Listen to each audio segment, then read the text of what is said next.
आपको ये बात के सामने ये बात अर्ज कर रहा हूं कि 5 साल पहले कांग्रेस, आरजेडी और नीतीश कुमार मिलकर इलेक्शन लड़े थे और इनका एक ही पैगाम था। नीतीश कुमार ने कहा संघ मुक्त भारत, आरजेडी और कांग्रेस ने कहा कि हम बीजेपी को रोक देंगे। हमारा सवाल उनसे यह है कि अगर आज नीतीश कुमार नरेंद्र मोदी के गोद में बैठे हैं तो क्या इसके जिम्मेदार आरजेडी और कांग्रेस नहीं है? आपको धोखा देकर, आपको झूठ बोलकर वोट हासिल किया और उसके बाद जाकर बीजेपी को सत्ता दे दिए। दूसरी बात, कांग्रेस पार्टी ये बोलती है कि ओवैसी जहां जाता है वोट काटता है। कांग्रेस पार्टी में इतनी काबिलियत नहीं है, कांग्रेस पार्टी में इतना दमखम नहीं है कि वो फिरका परस्त ताकतों से मुकाबला कर सके। और उसकी मिसाल क्या है? उसकी मिसाल ये है कि आज से 1 साल पहले पार्लियामेंट लोकसभा में देश के होम मिनिस्टर अमित शाह ने अनलॉफुल एक्टिविटीज प्रिवेंशन एक्ट, जिसको यूएपीए कहते हैं, उसका कानून में तरमीम करने का एक कानून लाया।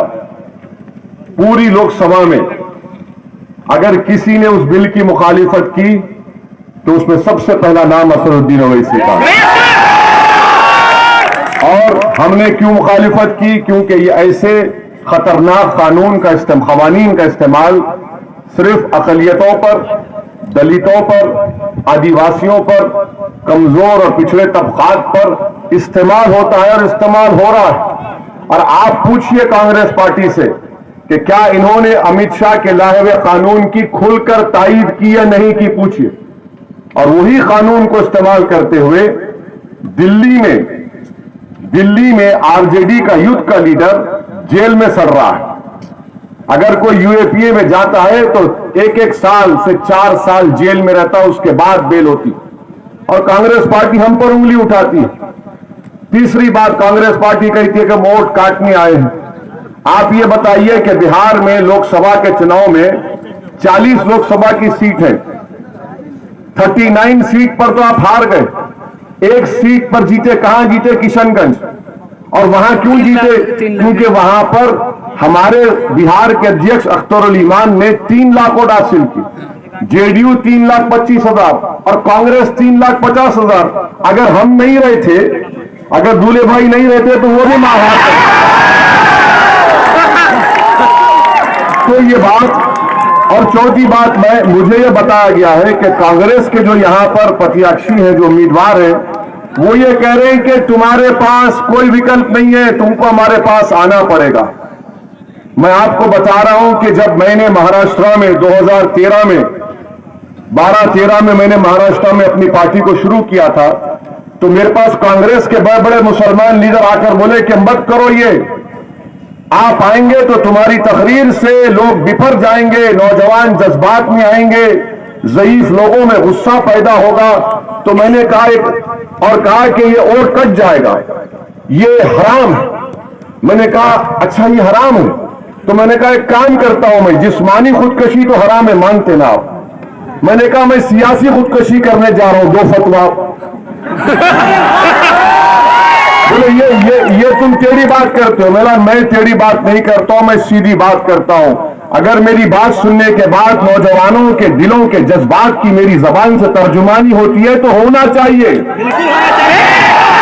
अगर हमारे बुजुर्गों की आंखों से जो आंसू बहते हैं, अगर मेरी जबान से निकले अल्फाज से उनके दिलों में उम्मीद की किरण पैदा होती है तो पैदा होना चाहिए। और अगर कोई कांग्रेस का ये उम्मीदवार कह रहा है कि हमारे पास कोई विकल्प नहीं है, तुम ख्वाब में हो, तुम ख्वाब देख रहे हो, तुम अब बेदार हो जाओ, क्योंकि हमारे पास अब विकल्प कुशवाहा साहब के रूप में है और हमको तुम्हारी जरूरत नहीं है। अगर हम इस दुनिया में आए, इस दुनिया में हम रह रहे हैं, मेहनत कर रहे हैं, मजदूरी कर रहे हैं, फिरका परस्त ताकतों का जुल्म बर्दाश्त कर रहे हैं, उनकी बुरी बुरी बातों को सह रहे हैं, मगर हमारे जज्बात को मजबूर होने नहीं दे रहे, हम कानून का दामन नहीं छोड़ रहे, मगर हम एक चट्टान की तरह मुकाबला कर रहे हैं। क्यों मुकाबला कर रहे हैं? क्यों मुकाबला कर रहे हैं? क्योंकि हमको पूरा भरोसा है हमारे रब पर जो जमीन और आसमान के कायनात को बनाने वाला है। जब कोई आकर ये कहेगा कि तुम्हारे पास हमारे सिवा कोई नहीं है, अरे तुम्हारी जरूरत नहीं है, मैं अपनी जूती पर भी तुम्हारी जरूरत नहीं। हम किसके मोहताज हैं? हम क्या इनके मोहताज हैं? हम किसके भी मोहताज नहीं है।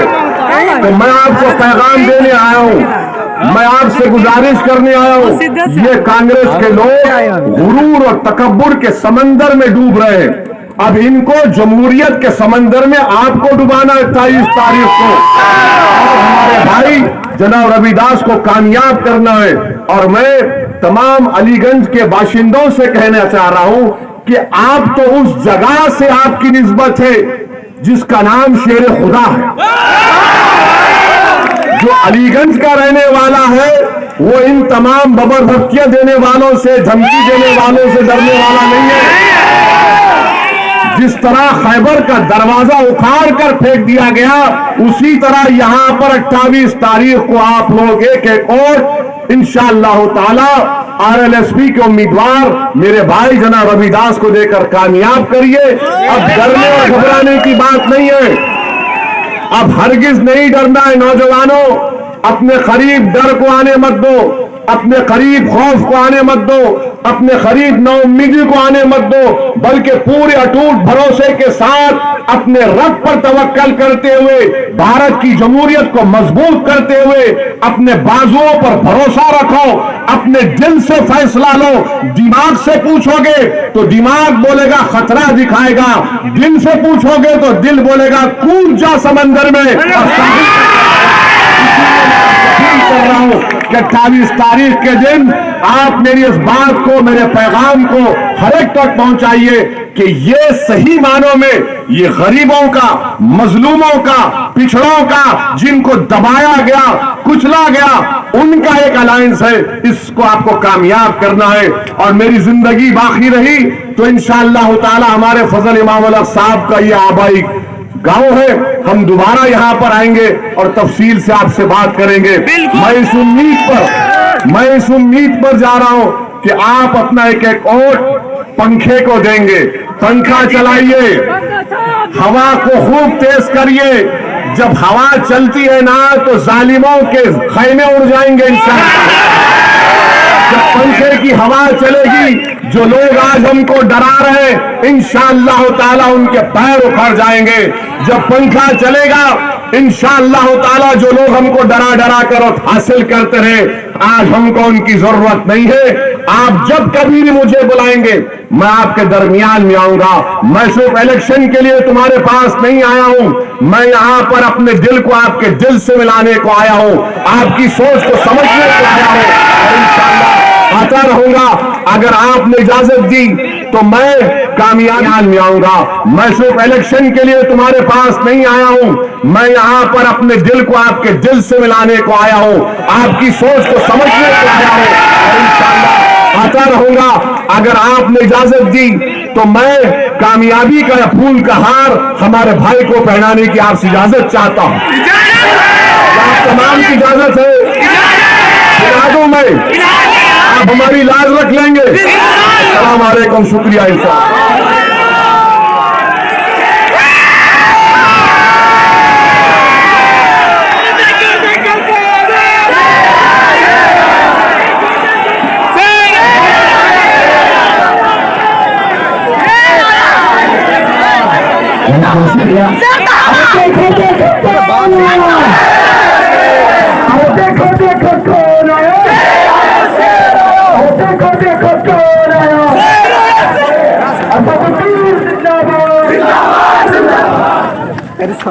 जिंदाबाद